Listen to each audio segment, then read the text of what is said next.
burns my skin. How could love wear so thin? I'm sinking in the hollow ground. Nothing can stop me wanting you somehow. I won't let it die. I can feel you when you're not around. When the night gets cold, I won't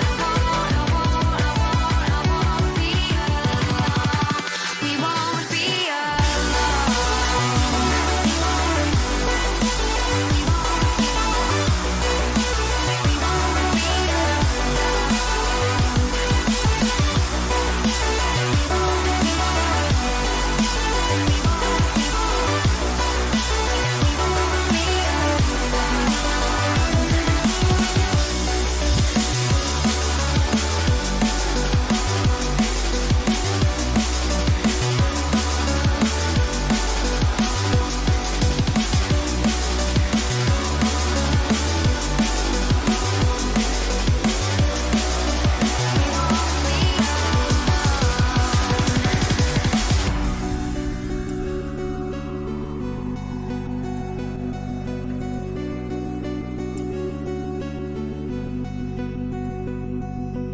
I won't let it die.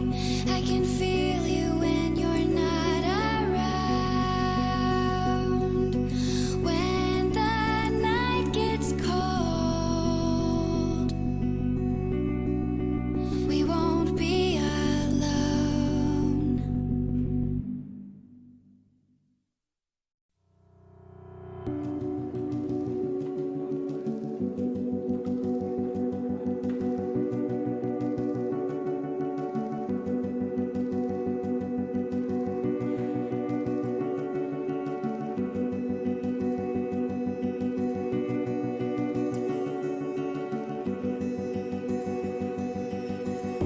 You paint a picture in my mind.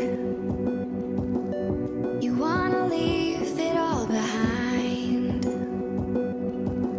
In a world that's turning all the time, nothing could stop me longing for your eyes. I won't let it die. I can feel you when you're not around. When the night gets cold, I won't be alone. We won't be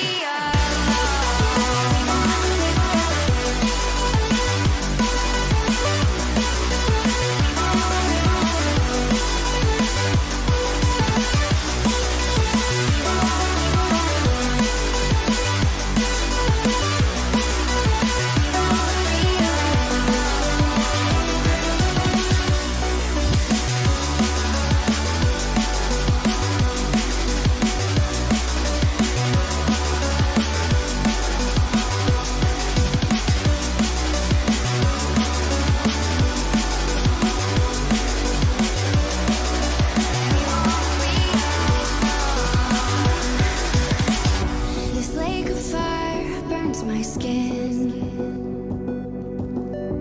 How could love wear so thin?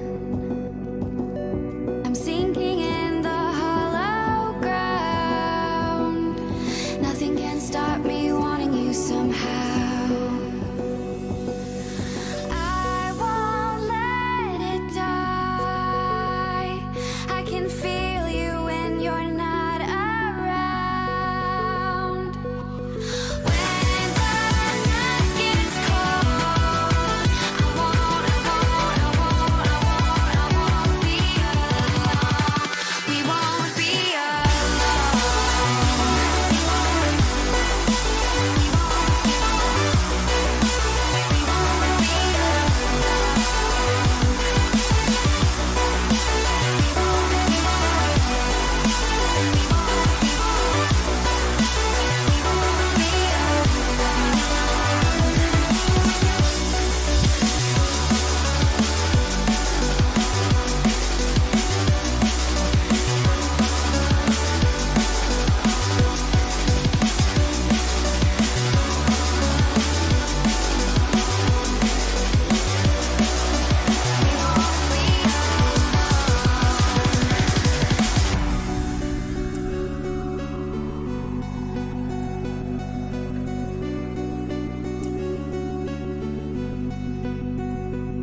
Into the night, the city lights are dancing, slowly falling apart. The shadows causing an outbreak. I'm wishing upon a star. This time I'm feeling stronger, and I know I can do better. The shadows causing an outbreak. I'm turning the light. We're gonna light it up, oh, light it up, ooh, light it up, causing an outbreak. I'm turning the light. We're gonna light it up, oh, light it up, ooh, light it up, causing an outbreak. I'm turning the lights on.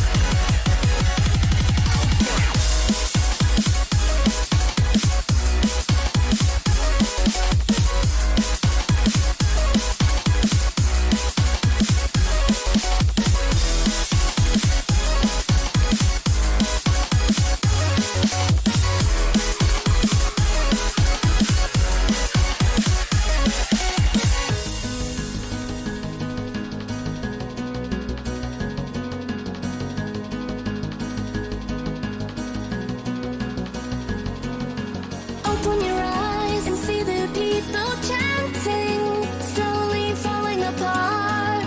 The silence causing an earthquake. I'm wishing upon a star. This time I'm feeling higher, and I know I can be taller.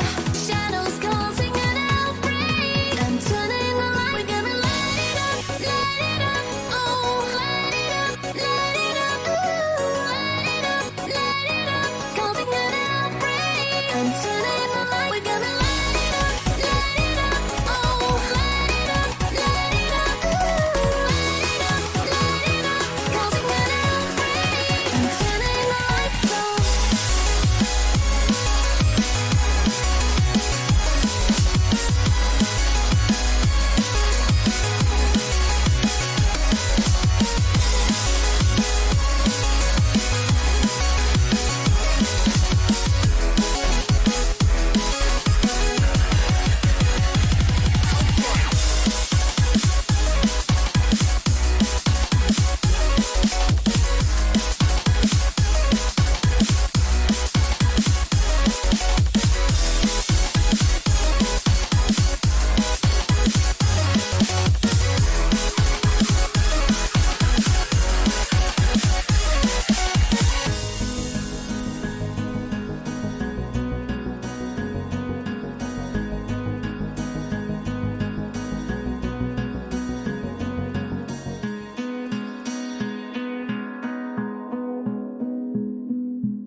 Into the night, the city lights are dancing, slowly falling apart.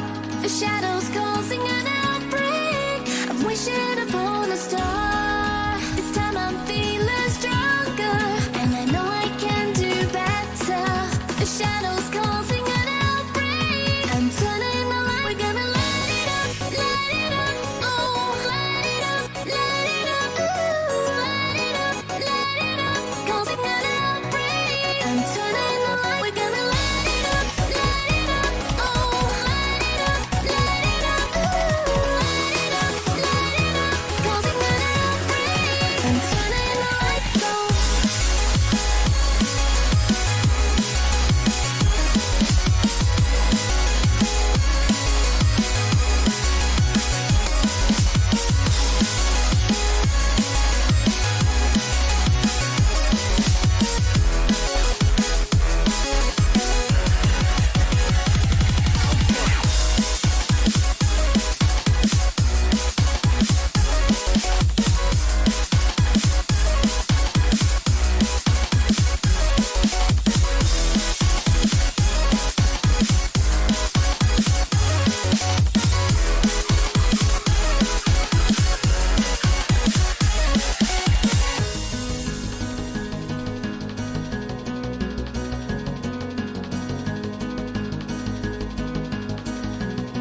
What is going on, everybody? I hope everyone is having a fantastic day today. Welcome to the God of the Moon update show. We've got a Mhm. jam-packed show for you guys today. We've got some balance coming off of mid-season, a lot of awesome skins, and of course, the reveal of our newest god coming to the battleground, Tsukiyomi. And here to break things down with me, I got the design team, Pawn and Clumsy. How are you guys doing? Doing really good. Things are going Yeah, well. I'm pretty excited. Yes, I am super excited to get into this. So we had a great midseason patch last week, and we've hmm been monitoring, seeing how things have shaken out, and we're ready to go ahead and talk about bonus balance, which is coming out next Tuesday on the 28th. And kind of the priority here, what we're doing with bonus balance is we're just taking a look at what our kind of top priority things for both items and gods after, taking a week to kind of look at how the meta is kind of forming with mid-season. So mostly nerfs, but we got a couple buffs here. So let's go ahead and Yep. get started with Shadow Steel Shuriken. Going to be seeing a buff here, decreasing the cost and increasing the physical power on the item. Yeah, Clumsy, you want to kick us off? Yeah, so Shadow Steel Shuriken, I mean, we brought a whole bunch of new changes for all the different Hunter items, and Shadow Steel Shuriken was one of the ones that, actually could have used a little bit of tuning upwards, so it's going to be one of the few buffs that we actually do this patch. So a little bit of a cost decrease, just a little bit more incentive amongst all the different Shurikens and crit options we have, and a little bit of power bump to it too. I think with the passive we gave for it, it's going to be a little bit more viable now. Hmm? For sure. All right, let's get right into it. AJ tweeted about it yesterday, but we're going to Yeah. be looking at Golden Blade next, seeing some nerfs here. We're going to be decreasing the attack speed and also decreasing the minion AoE damage on the item. Yeah, so we've seen the Golden Blade discussion, especially around like in-hand assassins, Bakasur and Arachne in particular. We've reduced the cost on this, which we actually think is a really good change. This allows you to build into it much more easily, but the raw amount of clear speed that you get, as well as the stats you get to synergize with other attack speed items, a lot of these characters really like attack speed in their build, was just too potent. So we're keeping the cost low, we're not reverting that change. Instead, we're bringing down its overall clear capability and some of the attack speed you get for it. For sure. All right, moving right along. Another item in the Katana tree that we're going to be looking at, Serrated Edge, a new item with mid-season. We're going to be increasing the cost on this item from 2,400 to 2,550. Clumsy, what's going on with Serrated Edge? Yeah, so there's a lot of different things going on with Serrated Edge. We're going to be starting with just a decent price chunk increase, but we also see a lot of different discussions amongst the communities and the pro scene, touching with the Golden Blade and the different gods are going to be good with Mhm. both of those items, right? We're definitely going to be keeping an eye on Serrated Edge. We have some plans in the future if things start to get a little bit too scary, but we think this is a good start for it now. And we have SPL and stuff coming up soon, so we want to see how this might play in the meta first before going too overboard. Definitely, definitely. All right, another item that got some really big changes in mid-season, Spear of the Magus. Seeing a few nerfs here, we're going to be increasing the cost here, decreasing the duration of the passive debuff, and also increasing the internal cooldown of the passive. Pawn, how is Spear of the Magus shaking out with mid-season? I mean, a lot of people are thinking it's really, really good. This is kind of part of a larger set of changes. AJ touched on a little bit when his post about like how the mid-season update was going on, where tanks are dying a little bit more, they're taking a bit more damage. So with Spear of the Magus, this was a contributor to that, as well as being powerful in its own right. So it's seeing a cost increase just to justify its overall power, and we're adding a cooldown timer component to the actual debuff. We like the debuff really encourages you to focus fire a target, but it doesn't need to have 100% uptime. So lower duration, higher cooldown, meaning that there's windows where it's not going to be up. All right, moving right along. Next up on the list is Heartseeker. Going to be seeing a slight nerf here. We're just going to be decreasing the physical power by 10 on the item. Yeah, we're going to be seeing similar pair of nerfs coming up in a second. Heartseeker, we have that percent penetration now. It's just a little bit too ubiquitous in a lot of different builds. So just a touch of power, 75 is quite a bit. 65 is still going to be quite a lot anyways. Just a small nerf. All right, and you mentioned it a second ago, but we're going to be looking at Soul Reaver, the magical kind of equivalent to Heartseeker, and we're doing a similar nerf. We're going to be decreasing the magical power on that item by 15. Yep, these items are good at attacking tanks because they focus really on their either health value or like a scale of power. But they also are just too effective in general in dealing damage to everyone. If you're going to focus on killing a tank, it should come at some cost, and so that's what we're doing here is we're just taking down their overall power a little bit. All right, next up, we're going to be looking at some lifesteal, guys. Typhon's Fang is up first. This is more of a bug fix, but it does have some balance implications. We fixed an issue where the item was providing 10 more magical power than intended. Yeah, I think in the description it said 70 and might have been giving 80. It's probably, architect of a previous balance patch we did, but it is still a 10 power nerf, but it's going to be matched in the description now. All right, and then next up, AJ mentioned it yesterday, but we're going to be looking at Ring of Hecate. Going to be seeing some nerfs here. We're going to be, first of all, increasing the cost from 2,500 to 2,600, but we're also going to be removing the healing increase per stack on the item passive. Pawn, you want to, what's going on with Ring of Hecate? Yeah, we released it, and a lot of the mage ADCs really, really, really gravitated towards it. Freya probably the most out of any, but all the other ones really did benefit from it as well. So we're just taking down we're increasing the cost to make it a little bit more difficult to build into, but the sustain that it brought, that raw healing increase, let you turn fights that felt unfair when you're especially facing against it. So we're just making it.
Sorry about that, guys. Tsukiyomi noticed that those items weren't in alphabetical order, and he just wasn't having it. But we're going to pick things up and keep things going. Yeah, I know, for sure. We're going to pick it up where we left off with Ring of Hecate. Going to be seeing some nerfs here, increasing the cost and removing the healing from the stacks on the passive. Yeah, targeted nerf, this item was doing a lot of really good stuff. We saw a lot of the mage ADCs really rise in prominence to with this buff. And also we expect that also push hunters down a little bit as well. So reducing the healing increase per stack, it's already a strong lifesteal item. It's already power shifting you, giving you positive power trade when trading with other people. It probably doesn't need the extra healing on top of it to really push that over the edge. So we're taking this back, and then we're going to see where Ring of Hecate falls and builds. For sure. All right, next up on the list, we've got Warrior's Bane, the T2 version of Titan's Bane. We fixed an issue where the item was allowing gods to gain more than 40% penetration. We removed the passive on the item and added just 10% penetration to it. Yeah, we pretty much just brought that passive into the stat line like we did for Titan's Bane. And like you said as well, this is going to be a small nerf. It was 15% on the passive before. It's going to be bringing to 10%. With that cap of 40%, we wanted to make sure, it kind of fell in line. Cool. All right. Couple more items left. Soul Eater is next on the list. We're going to be decreasing the base power of the item by 10 and also decreasing the total physical power on the evolved Soul Eater version from 40 to 35. Yeah, Soul Eater, we've done a lot of things that kind of target different levels of sustain, especially easy to opt into sustain. Either it should come at some cost towards your overall build path or power, or it shouldn't really be there to be more conditional. Soul Eater it feels a lot better now that you actually just have the lifesteal up front. You get some ability lifesteal, but the power with that kind of pushes it over the edge. It creates too many like early swing scenarios. So we're toning it back. We're going to slow it down a little bit, but you can still get the sustain if you want to opt into it. For sure. All right, last up for items, we've got a consumable, Hand of the Gods. Seeing a buff here, we're going to be increasing the damage dealt from 170 to 200. Clumsy, this is just a change to kind of go in line with the past buff we did, right? Right, exactly. I mean, we have the jungle that's now slightly tankier. So now Hand of the Gods, we always wanted to make sure the Hand of the Gods plus Assassin's Blessing, specifically that interaction, would deal enough damage to clear the small harpies. And with this change, it now can again. All right, that wraps it up for items. Let's move on to gods. And first up, we've got Bakasura. Seeing some nerfs here to Eat Minion. We're going to be decreasing the heal on the physical power scaling on that from 85% to 70%, and then also decreasing the protections gained. Pawn Bakasura just kind of took off with midseason, huh? Yeah, so this is a revert of a buff we did. Bakasura was struggling. We did the Golden Blade change, and then after that, we also did a buff to him. After seeing how Golden Blade's really impacted a lot of things, the itemization that's there, and the changes to jungles was the mid-season. He just probably didn't need that buff, so we're toning that back. Bakasura doesn't need that much sustain or protections now that his clear is pretty solid, and he has some access to new itemization. All right, next up, we've got another assassin, Camazotz, seeing a nerf here. We're going to be decreasing his base physical protections, and then on Devour, we're going to be decreasing the heal per hit. What's going on with Camazotz, Clumsy? Yeah, an assassin who likes to live in the soul lane. We did a lot of those different shield changes, right? We've hit sustain on a lot of different gods, and a little bit preemptively, we want to make sure that Camazotz is not going to be, the king of the soul lane anymore. So we're hitting a couple of his stats that make him really, easy to win that lane with. So you're going to be brawling against him a little bit more effectively now with the heal being decreased and the physical protections being lower. Yep. All right, next up, we've got Big Daddy Cthulhu, seeing some nerfs here in bonus balance. We're going to be nerfing Rushing Terror, decreasing the base damage on the dash and on the projectile on the sides, and then Sever, his ultimate ability 1, which is like the basic attack. We're going to be decreasing the base damage on that. And I'll pass it to you again, Clumsy. What's going on with Cthulhu? Well, Cthulhu released and he's pretty powerful. We've done a couple of nerfs back to back. We hit a couple of problem points. He in his ultimate he can no longer use his relic anymore. But even since then, he's still trending to be a little bit strong. We're assuming we're going to see him in the SPL pretty soon. But Sever was something that is hard to escape from. He's just basically using that as his basic attacks, constant his ultimate form. We thought that was a big problem point for his ulti and his potency there. So small decrease there, especially for the early game rather than the late game where people start catching up a little bit in protections. And then Rushing Terror, one of his actually biggest damage sources. A lot of people were asking me, in the solo lane and in other game modes, what do you want to max first? Well, I tend to max by 1, but after that, Rushing Terror actually does a lot of damage. You're mostly hitting the charge and the projectiles, especially on the minions. So together, it's a real chunk, especially if you can manage to hit the enemy god at the same time. So we're bringing some of the base damage down there, and we're going to keep our eye on him. His win rate's pretty good. It's above 50%, but it's not egregiously so. And we want to see what else he can bring to the table before maybe addressing it with some further nerfs if necessary. Cool. All right, let's move right along. We've got Raijin up next. We're going to be seeing a nerf to Percussive Storm. We're going to be decreasing the magical scaling per hit from 30% to 25%. Yep. Especially at the higher levels of play, Raijin is like a very strong pick. The ultimate is very potent in both controlling and damaging a team fight. So we're just taking some of the edge off the damage there, making sure that Raijin is comparable to other high-level choices for mages. All right, and then last up for gods for bonus balance, Ratatoskr, Acorn of Yggdrasil. We're going to be seeing a nerf to 2 of the Acorns out of the 4. Evergreen Acorn, we're going to be decreasing the physical power. And then Bristlebush Acorn, we're going to be decreasing the increased damage from Dart. I'll let Bond cover these ones too. Yeah, so the Acorns have been really interesting. It's been really fun to watch people try Ratatoskr. People have been really enjoying the Acorns being brought back. We were looking at some of the stats, and we saw that Evergreen is actually the winningest acorn. At high levels of play, Thickbark can compete pretty directly with it, but Evergreen generally is the one that edges out. As Bristlebush is also the most purchased one, so people feel like that's the strongest if they feel like that one has the most oomph behind it. Rather than toning these down too severely immediately, we want to let people continue to experiment with these different acorns. There's a lot of things about Rat that change with these acorns. So Evergreen, it had a bit higher power for the tank one. We're going to take some of the edge off there. And then Bristlebush, the dart bonus damage, the 5% might seem small, but this affects its base, its scaling, and then obviously gets magnified when you crit. So the difference in power there gets essentially doubled when you crit. So this should take some of the power away from it and make it more comparable to the other choices. We'll see where everyone kind of like falls with Ratatoskr, but for now it's really interesting to watch all the experimentation. For sure. I've definitely been having a lot of fun with new Ratatoskr and experimenting with his acorns.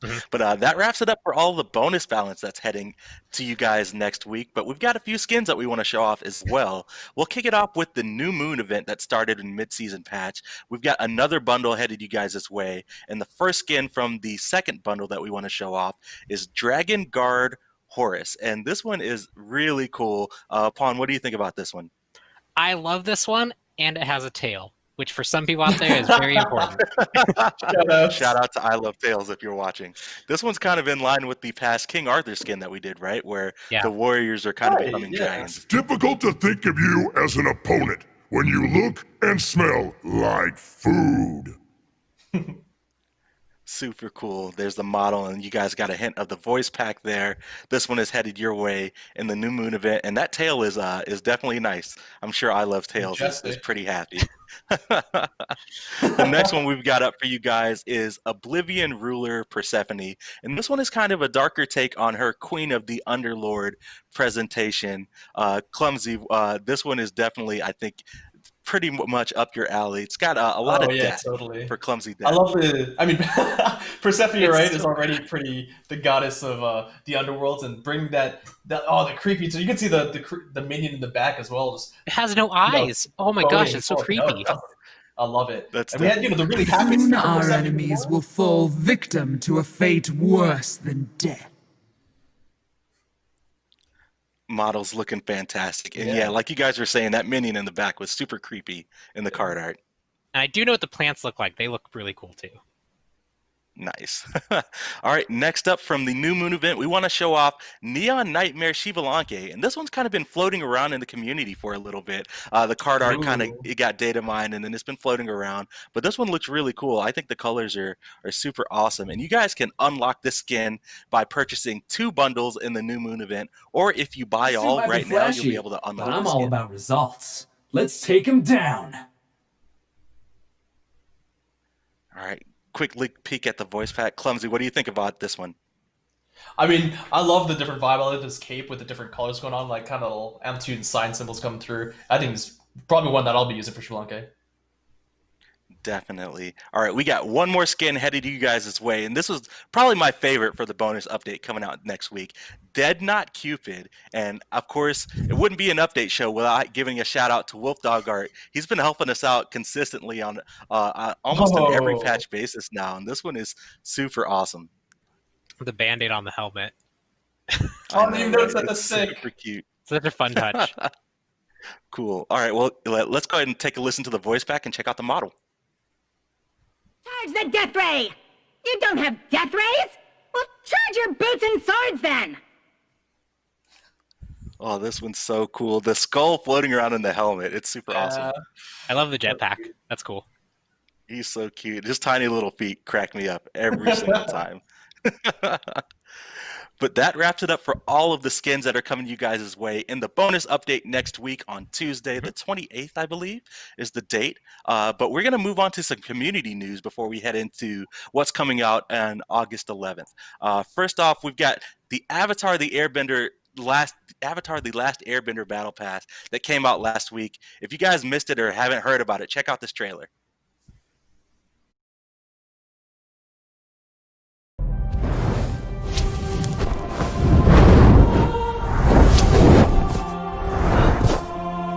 This world is in trouble. We can't let this happen. They need our help.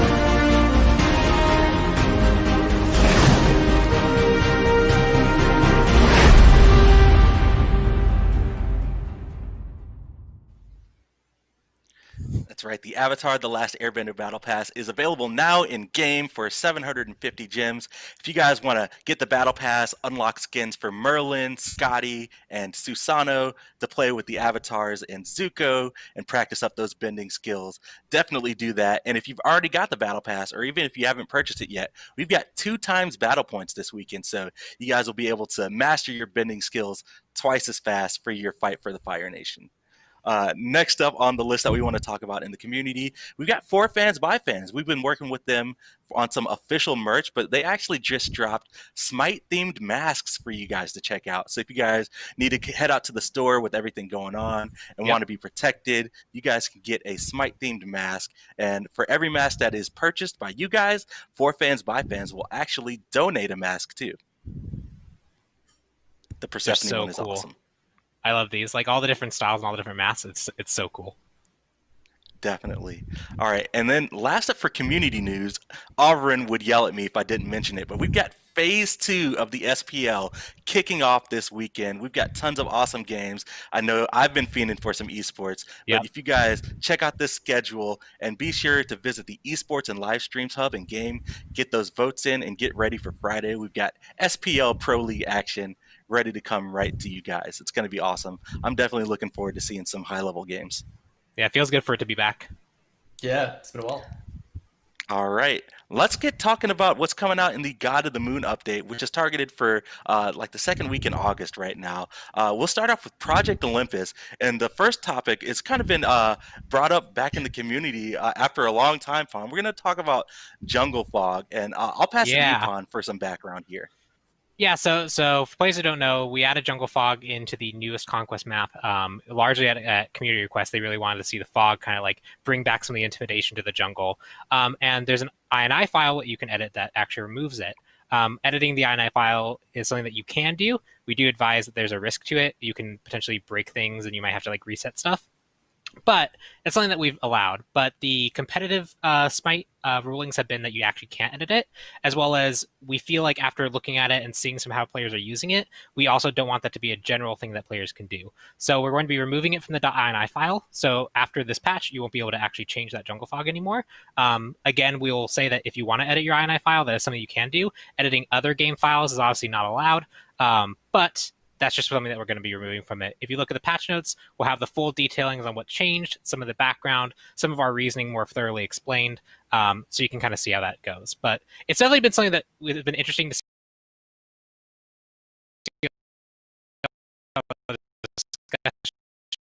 We had some back and forth internally on it as well.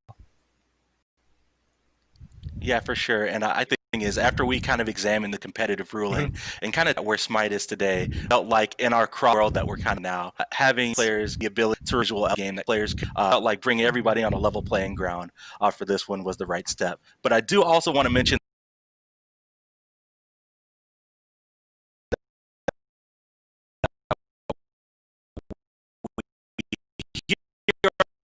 all the feedback. We've been listening in on all the conversation, and we are look with Team Fog, the aesthetic 8, looking potential to give options to bullet or lit things in. There's more on like of that. If that's something that we want to explore in the future, we can obviously look to add that in a more in like the Season 8 map in a different way and have that be more of an option. Right. All right. Next up for Project Olympus, we've got a fix for the early surrender exploit in ranked, and we've been getting a lot of reports on this. Going on a quick break, guys. Sorry about that. We'll be right back.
All right, we are back. Sorry about that, guys. We appreciate your patience. We're just working through a few technical issues on the back end, but sounds like we should be good to go. So we'll get right into Project Olympus.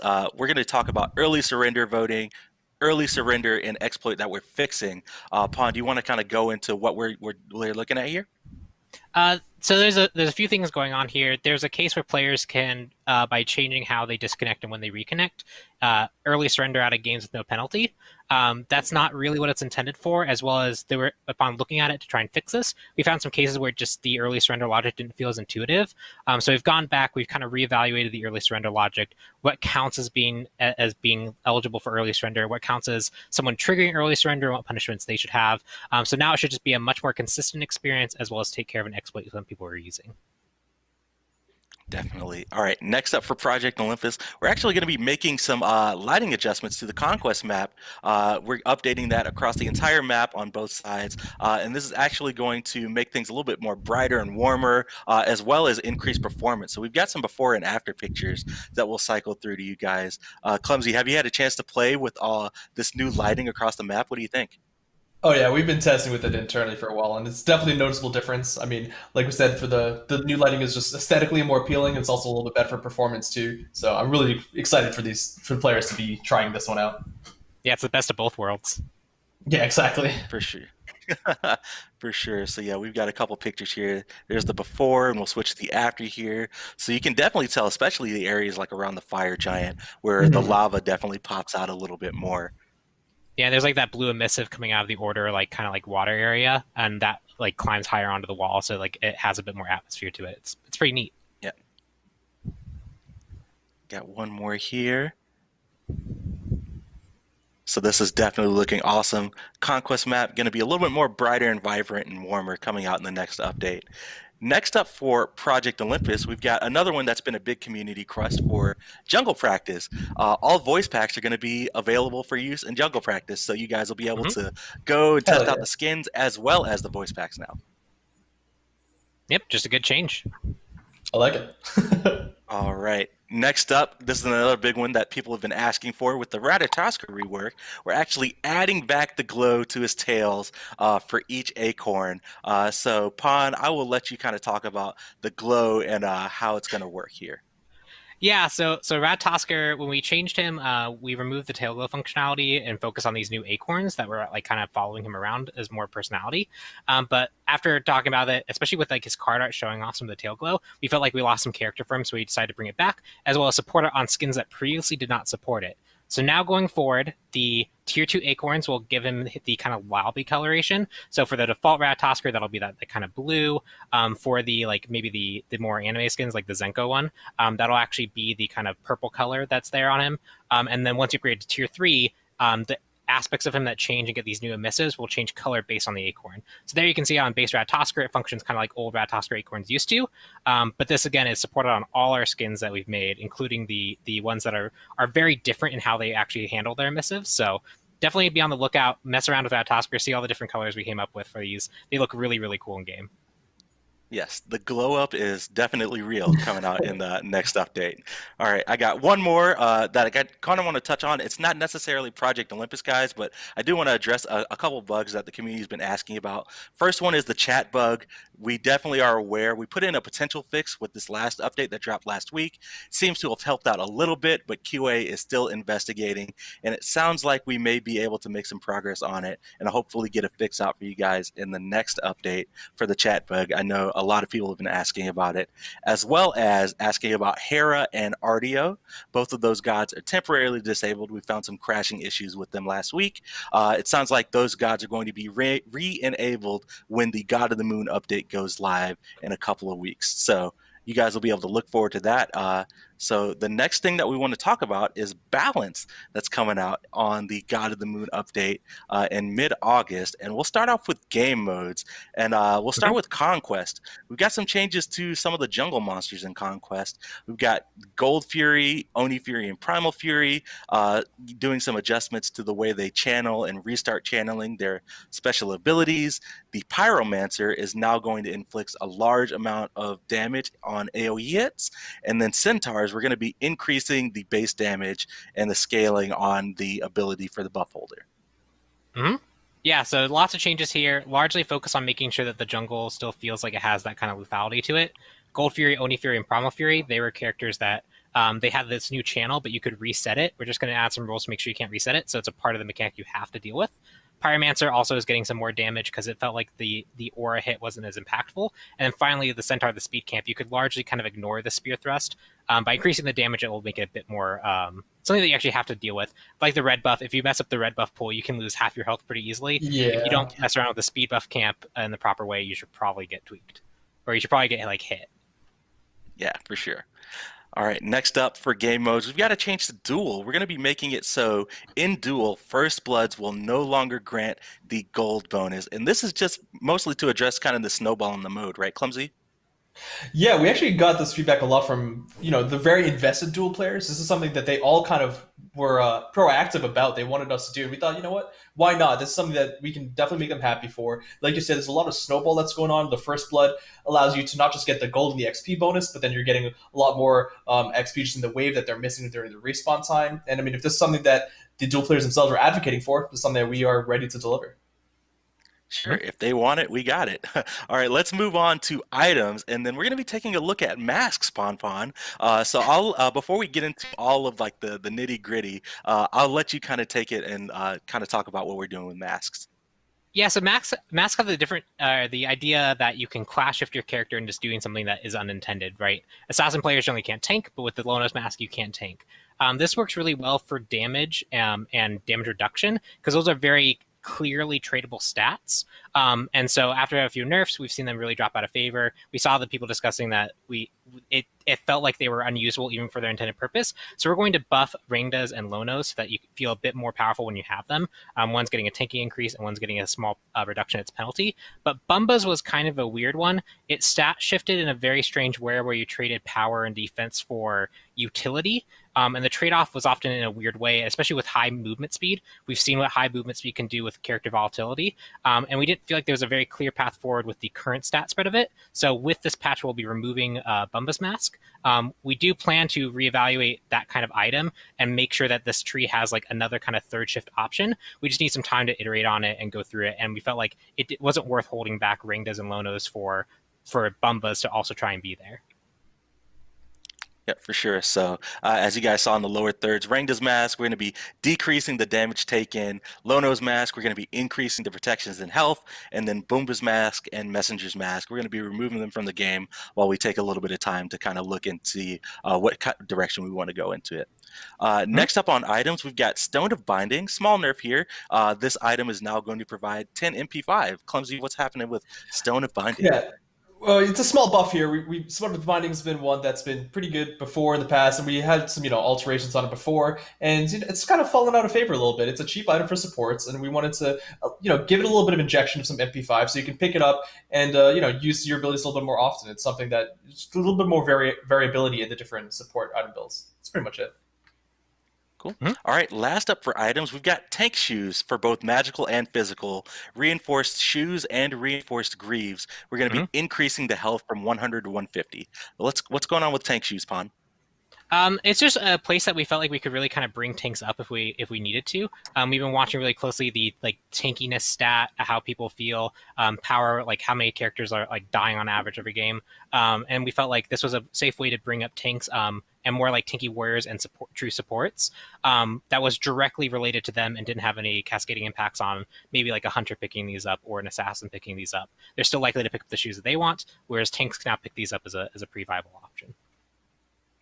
All right, that wraps it up for items, guys. Let's talk about gods. And before we get into it, kind of coming off of mid-season, our direction for going into the next update, we just kind of looked at a lot of lower performing gods after mid-season dropped, especially the tanks, the warriors and guardians, and just kind of looking at their win rates and seeing who needed some love. And that's kind of the direction you'll see and kind of the theme that you'll see as we go through these balance changes. So we'll start off with Achilles.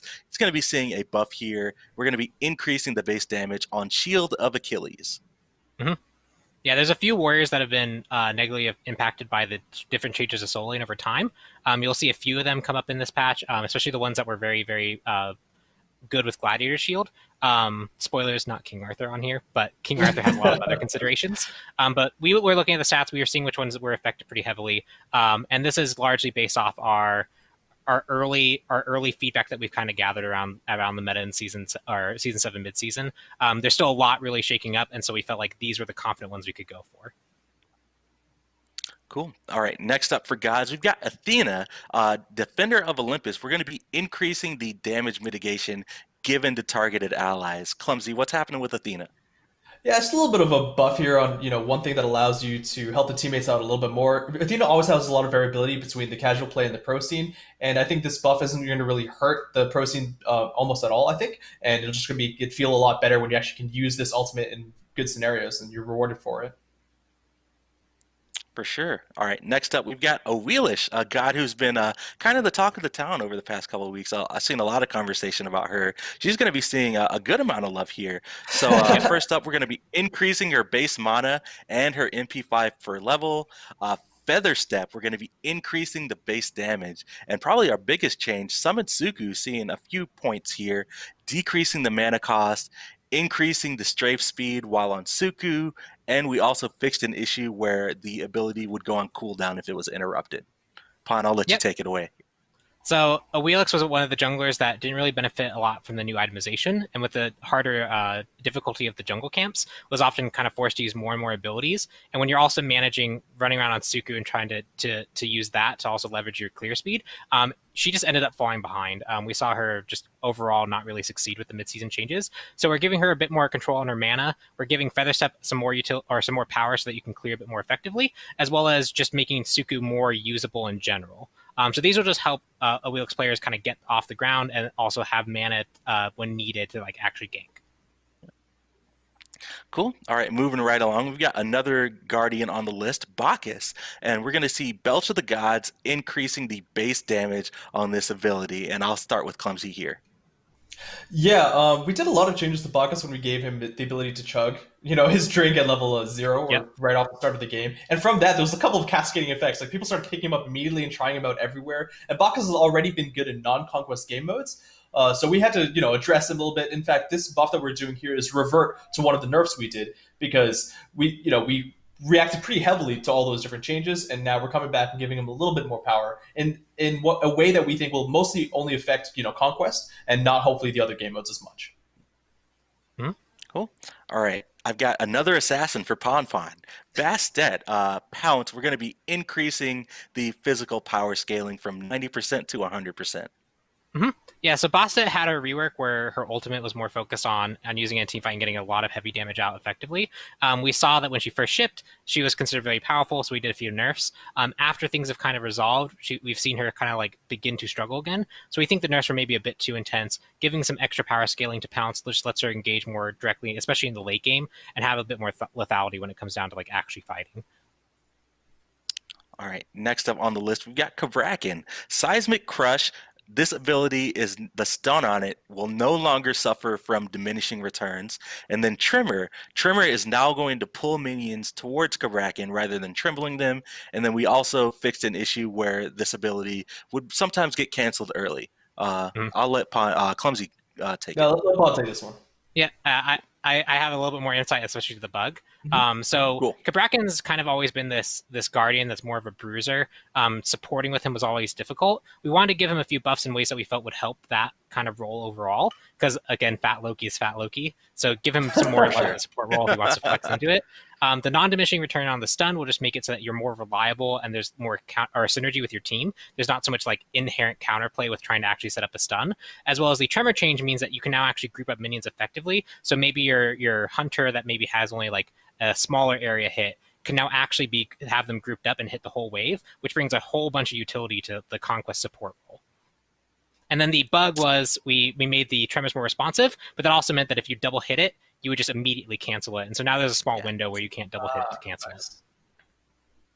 For sure. All right, next up on the list, we've got a warrior. We've got Chalk coming up. And then Rain Dance. We're going to be decreasing the cooldown from 18 seconds to 16 seconds. Yeah, during our pass for midseason, we touched a lot of warrior itemization, and then we had a look and see all the different warriors, like we talked about for Achilles. Chalk is not really performing overly well, even with the buff we gave him before for his ultimate, which we thought would be a big hit. But, you know, we had to look at what we could do for Chalk, and we wanted to give him a small change in Rain Dance being a sustainability, something we know will be good, and 18 seconds is pretty long for an ability like that, even with his passive. So we decided to just bump that a little bit, and we think this will be a good quality of life for Chalk players. Yes, Chalk mid incoming next patch. Next up on the list, we've got Cucullin. We're going to be making a buff to Barb Spear and Ground Slam. We're going to be decreasing the cooldown from 16 to 12 down to 15 to 11. So 1 second at all ranks. Yeah, Cucullin has the ability to proc Gladiator Shield a whole bunch, and now with that gone, he's feeling it pretty heavily. We just want to make sure that he had access to these cooldowns so he could poke pretty regularly in lane, and then also bring that into late game a bit more. We saw him struggle in particular with the Gladiator Shield change, so a bit of love there. All right, second to last god here, we've got Isis up next. Spirit Ball, we're going to be decreasing the cooldown from 12 seconds to 10 seconds, and I'll let Clumsy take it. Man, we did some changes to Isis. This is very similar, I feel like, to before. We did a lot of changes to Isis. Oh boy, a lot of changes. And she got really, really good. And then we did back-to-back nerfs constantly. I mean, people were asking for them. We know SPL and casual players alike. We were seeing her strength. But after the results of those, I think she's bottom 3 gods of the game completely. And I think we even did one reverted change to her Wing Gust as well. But, you know, we're going to give her a little bit more love. She deserves it right now. Believe me, she needs a little bit more for being bottom 3. So we think this will be okay. Yep. All right, and then last up for God, we got Osiris, Judgment Tether. We're going to be increasing the damage reduction from 10 to 30% up to 15 to 35%. And I'll let Pon take it away for our last one. Yeah, if you copy paste the statement from Cucullin, it pretty much mirrors here. He's a character that could really spam those like on trigger effects, and with those gone, he's lost a little bit of his oomph. Rather than increasing his already strong early game, we just want to bring his late game a bit more in line, make up for some of the sustain he lost in the utility that he uniquely brings with that Judgment Tether. All right, that wraps it up for balance. We're almost to Tsukiyomi, but we've got some pretty cool skins that we want to show off to you guys first. We'll kick it off with the next installment of the New Moon event, our Bundle 3, and the first skin that we want to show off is Labyrinth Keeper Heimdallr, and he is taking on the infamous Minotaur from Greek mythology and another Pantheon crossover skin. Ooh. And how scary is he, guys? Oh, that's so cool. I actually hadn't seen this at all yet. That's awesome. It's really awesome. I love the mixture of like the Minotaur with like some of his like runic writing. Like that's just cool. Oh yeah, for sure. Well, let's go ahead and take a look at the model and listen to the voice pack. How many more wish to challenge the beast of the gods?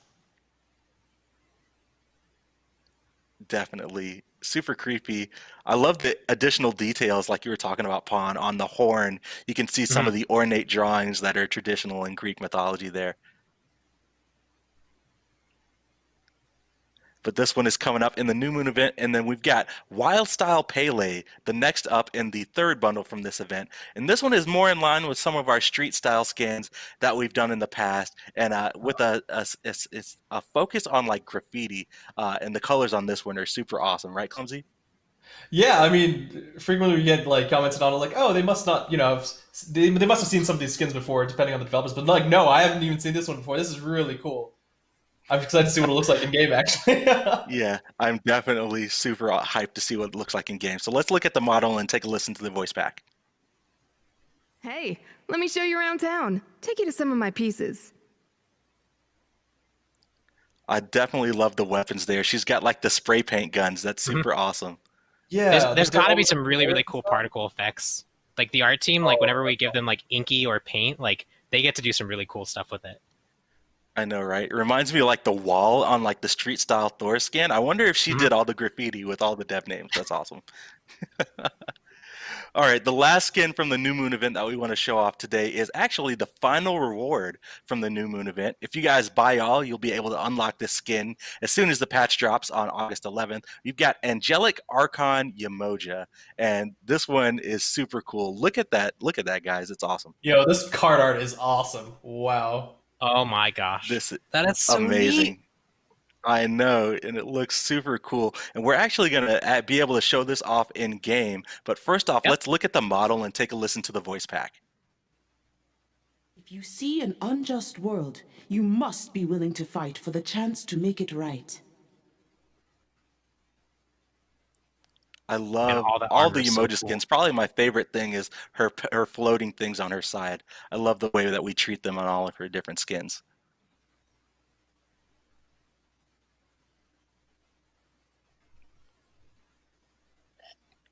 So I believe we'll be able to go in game here in just a second. Sweet. Yep. Once we're good, I'll be ready to drive. All right, cool. There we go. I'll kind of run through all the different abilities. Yep, let's go ahead and fire off some of the abilities here. Ooh.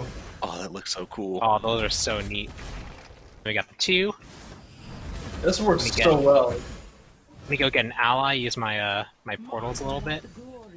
I actually love those Oh man, the video- 2 looks awesome.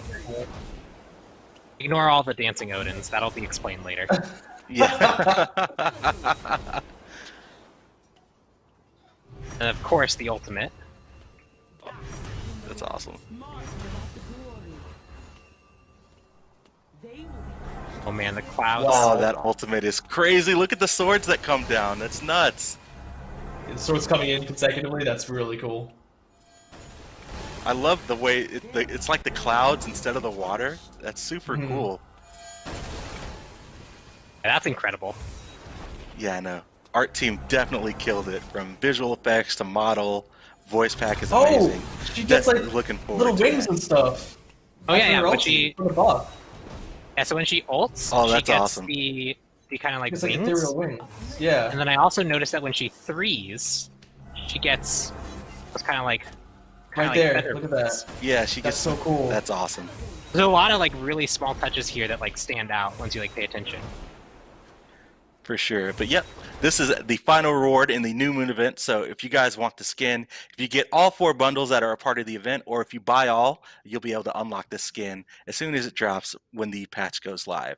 But we got a couple more skins that we want to show off. The next one, we've got Cool Cat on her, and this is another one. I have to give a shout out to Enabuns. This is another one in the Smite-Tropolis sweet. universe. And on her, he's got a lot of fandoms. I see a switch in the background. It looks like he's working on a cosplay. He's got Clumsy, some what do you boba think, over what do you there? think he's working on? What is he putting together? He's got a makeshift weapon, I believe, that he's actually working on right there. Yep. I know, that would be awesome. All right, well, let's go ahead and take a look at the model and listen to the voice pack. Beware the shifting senpai! Beware the shifting senpai. That is amazing. Oh no. Oh man, he's got like the chibi thought. You can just tell he is ready to hit the anime con. He's got his fit ready, his cosplay spirit, and it looks like he's got his badge so on his colorful. satchel. I know, right? This is amazing.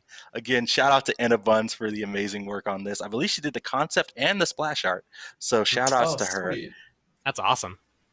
We've got one more skin for you guys. We've got Raven the Morrigan, and Raven with an E. I have to let you guys know just to match the aesthetic here. Morrigan takes on kind of like the tech spin. She's a hacker, and I believe those aren't clones; those are holograms on her side here. Those are Wait, so that means the real cool. ones on the left, because the middle one and the right one are the holograms. Yeah, So even in the detail- splash, yeah, she's that's being detail there. Yeah. I know, right? She's super tricky. Well, let's go ahead and take a look at the model here and listen to the voice pack. Systems are primed and coroutines has been loaded. All right, girls, let's project some chaos. This one's super awesome. I love the colors. It's got almost a cyberpunk feel to it. I like this a lot. Let's project some chaos. That's a good line too. I know, right? Kind of hinting You're towards the holograms. Nice. Was that your Oh, Pawn wrote this. Good job, Pawn, on the voice pack. Well, that wraps it up for all of the skins that are coming your way in the God of the Moon update. But we've got the big reveal of our newest god, Tsukiyomi, the next assassin coming to Smite. We'll be right back on the other side of this trailer.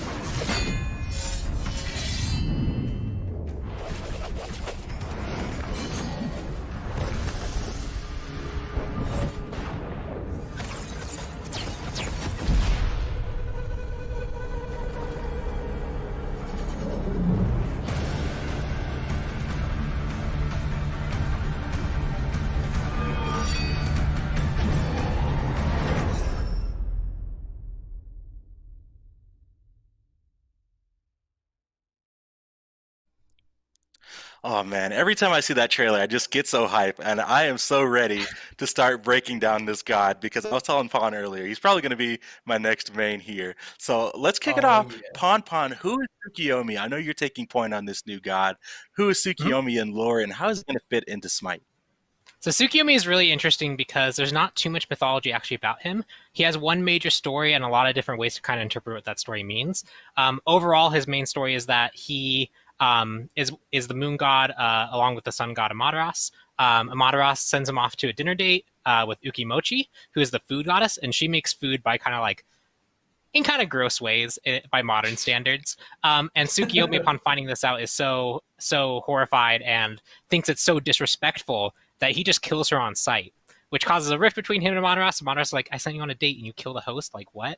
And so obviously there's some strife there, but that's his main story, and we really took that to mean that he is the kind of embodiment of order, of discipline, of respect, and we wanted to really highlight that in his personality, where his whole focus and his focus in the Smite lore is really that he is here to restore order, his order. He believes that there's a very specific way to be handling these things, and there's also people that need to be punished for the way they've treated him in the past. So he's taking this opportunity to kind of go along with that lines. All right. Well, I don't know about you guys, but I am about ready to see Tsukiyomi in game. So I think, Pon, you're going to be our driver for today. Yep. So I know we're getting Perfect. things set up, but I am super excited. Once we get in game, Pon, feel free to show them that's the card art. We showed so this cool. off on social media. We teased this I love off, right? the, People were crazy. I know, right? The glaive, the tonfa, the bladed tonfa, another highlight of his kit that we'll talk about a little bit later, but looking super cool. All right, Pon, show him your ninja way. Go through the abilities here.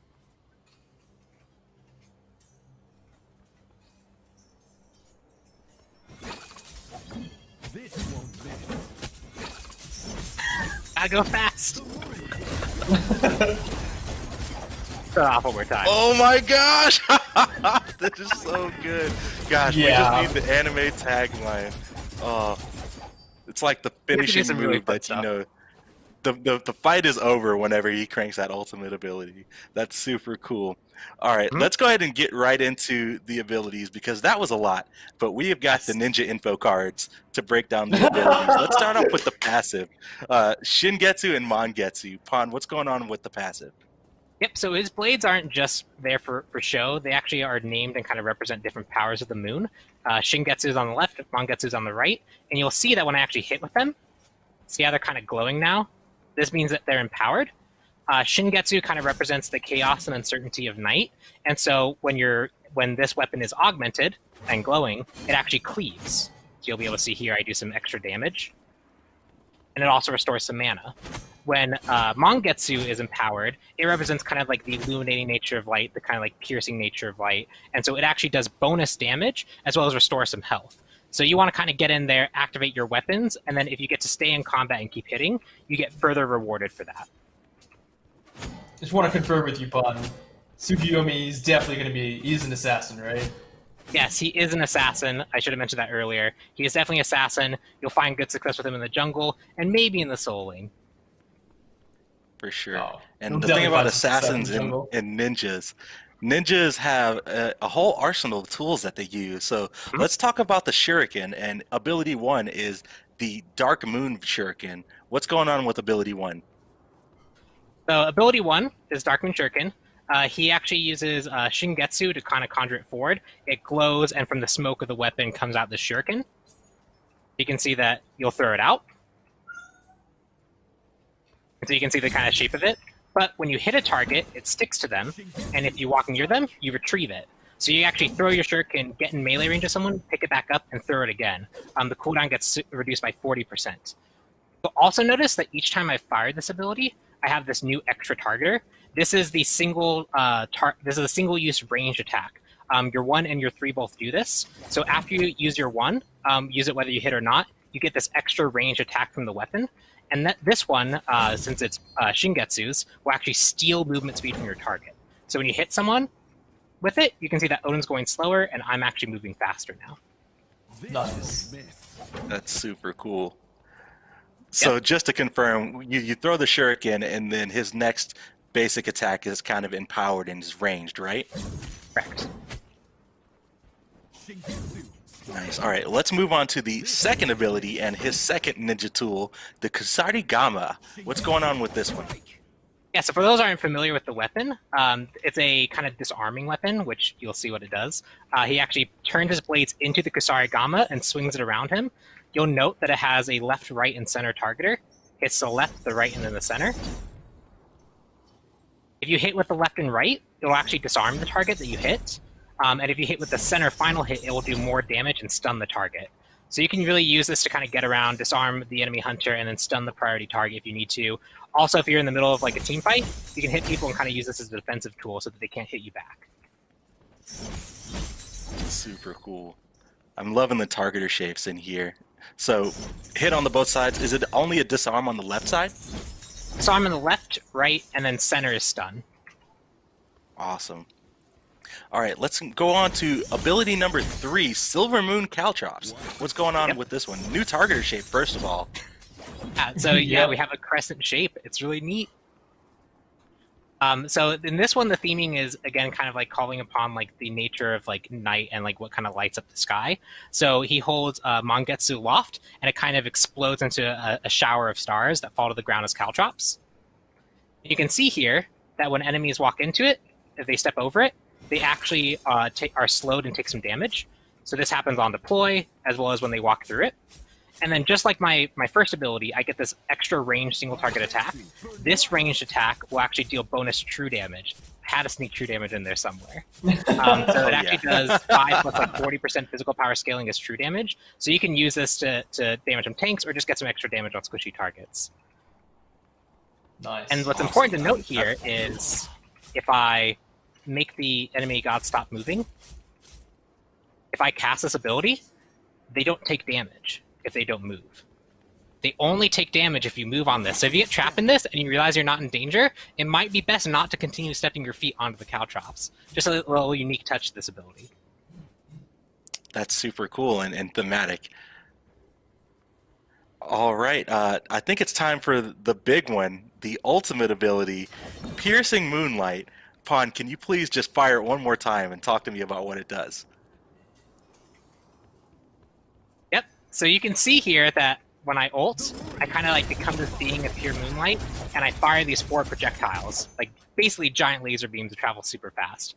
For every single target that I hit, they become marked, and I will dash through them in the sequence that I hit them. So you'll see here if I hit these 3 Odins over here and then cast to the left, I dash through all these first, and then I go to the other targets. I can hit them in any order, and I can have up to 12 targets that I can dash through. So you can see on these Odins over here where they're all kind of in a nice line, I only actually hit 3 of them. Stopped at 3, but I get to dash through them for 12 unique strikes. It's also important to note that you end the ultimate where your last target was, so you got to be a little bit careful. We've had a few playtests where someone's ulted me while I was playing them, and I just carried them back to my tower. So you got to be a little careful when you use it. But if you play the kind of range poke style that he's really good at, if you keep your distance, find really key opportunities to go in, and then use your ultimate as like the finisher or a really good way to find someone that's out of position, you can do a lot of damage with this. Hitting the same target multiple times is quite a bit. It's also important to note that no matter how far away they get, you will dash to them. So in situations where someone tries to use a movement ability, you will follow them and hit them. So especially in some chaotic fights, you get some crazy distance going on this. Yeah, because I like can you were only saying, imagine some potential plays. Sorry, go ahead, Clumsy. it's all about that range poking, right? Because from this kit, other than the ult, you don't actually have any initiation. You don't have a normal movement ability. It's all about stealing movement ability and getting closer, and then finally using that ulti, right? Yeah, when you're generally playing him, you're doing things like casting out your caltrops to disorient your opponents, using your follow-up range attacks to really whittle down their health, and you're just really looking for that key opportunity to go in with your ultimate. And when you pull it off, man, does it feel satisfying. What would you say is recommended like ability order would be? I tend to max the 1, just because it's pretty good reliable poke. Its base damage is pretty good. It's good for clearing things. And then after that, I've gone back and forth on maxing the 3 and the 2. If I feel like I can get in melee range and use the Kusarigama more effectively, then I level it. If I feel like I need to stay range because they have a lot of CC to potentially lock me down, I'll use the caltrops. So there's a lot of flexibility there as well. For sure. And of course, Tsukiyomi is an assassin, so... Of course, he's going to be in the jungle role. Do you see any potential of him flexing anywhere else, or no? The solo has some interesting use cases where you can use the 1 and get the cooldown back really quickly, but the mana costs are a bit prohibitive. We'll probably see people experiment in the solo lane, but I expect him to stick pretty closely to the jungle. Cool. And also, is there anything else? Sorry, go ahead, Pon. Yes, the art team. The art team, they had this kind of like this idea of like super awesome ninja, regal, royal, proper, precise. There's a lot of like buzzwords that were thrown around, and they did a really good job at like consolidating the art style, really making this character look so cool. The Ultimate had a lot of stuff going on with it to make sure that it looked really cool as you dash around the map. Every single part of him had a lot of like tweaks that need to happen during development, and so I just want to make sure the art team has proper shout-outs, including this is a ninja run, and it looks cool. He's doing the ninja run. All right, so that means the next Area 51 raid, we all cosplay Tsukiyomi, right? Correct. Oh, yeah. Definitely. Well, that is Tsukiyomi, and that is his base model here, but we also want to take a chance to show you guys a closer look at what his in-game models look like, as well as the recolors. So this is the base here. Got some nice ninja flips going on. And again, shout out to the entire art team. We've got the next one up. We've got a recolor coming, and it's Lunar Eclipse Tsukiyomi, I believe, and we'll have the card art in just a second. Oh, it's so cool. All his recolor spoilers are super cool. I know. So I believe we've got a voice pack line to go along with this one as well. So we'll take a look at it in game.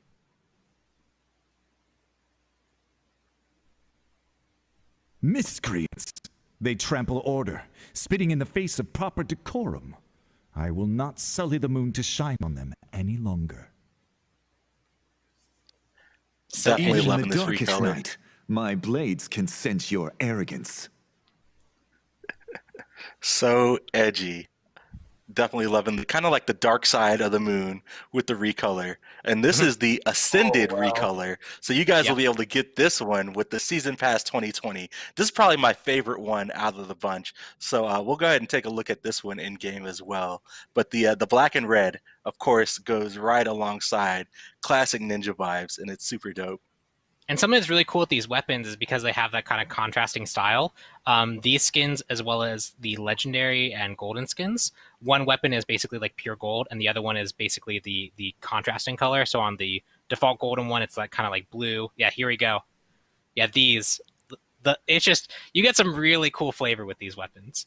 I'm a huge fan. Yeah, this one looks super awesome. And oh yeah, I can definitely see the blue weapon in the front in the foreground and then the gold weapon in the back. Oh, that's super awesome. Yep. Oh, it's so That's cool. a lot of good potential. I Black like and that. gold, my favorite. I've just been fangirling through his whole development, and so it's not gonna stop. Oh, definitely. Oh, and the diamond one. Nice. Oh, so Pure good. diamond Yo, blade. the right side weapon almost looks semi-translucent on that one. That one's super I wonder who's gonna be the awesome. first to actually get him to rank 10. I know, right? We'll have to see. I wonder if there's a way that we can figure it out and like hit him with like a ninja prize or something like that. That'd be cool. That'd be cool. And of course, the golden one here for you guys. Super cool. All right, Pon, Clumsy, before we sign off here, what's your kind of favorite thing about Tsukiyomi and the process about getting him into the game? And I'll start with Pon. Yeah, I think my favorite part about him was really going through those early concepting brainstorms where we kind of settled on along the core themes that we wanted to go with it, as well as the weapons, and just seeing the art team kind of run with that and make something really, really cool. It's always crazy to like come into a meeting and like they're like, here we have this, and it's like that's just incredible. So I think that was my favorite part about Tsukiyomi. For sure. What about you, Clumsy? My favorite part was definitely playtesting. We got to try him out quite a bit in the development phase, and man, he's right my kind of assassin, right? He pokes in with all of his different types of attacks, his range basic attacks after following with his 1 and his 3, and then finally going in with that ulti to do a flashy kill on someone. Yeah, definitely my playstyle. For sure. And I just want to give a shout out to the entire team, design, art, programming, we're all still working from home, and being able to do this is absolutely amazing. And I am super excited to play Tsukiyomi with all of you guys on PTS, which is targeted for Friday. So be sure to keep an eye on Smite Games social media channels. We'll be sure to let you guys know when it's up and ready to go for you guys. But that wraps it up for the show. Pawn, Clumsy, thanks so much for hanging out with me today. And guys, thanks so much for tuning in and hanging out. We will see you guys next time.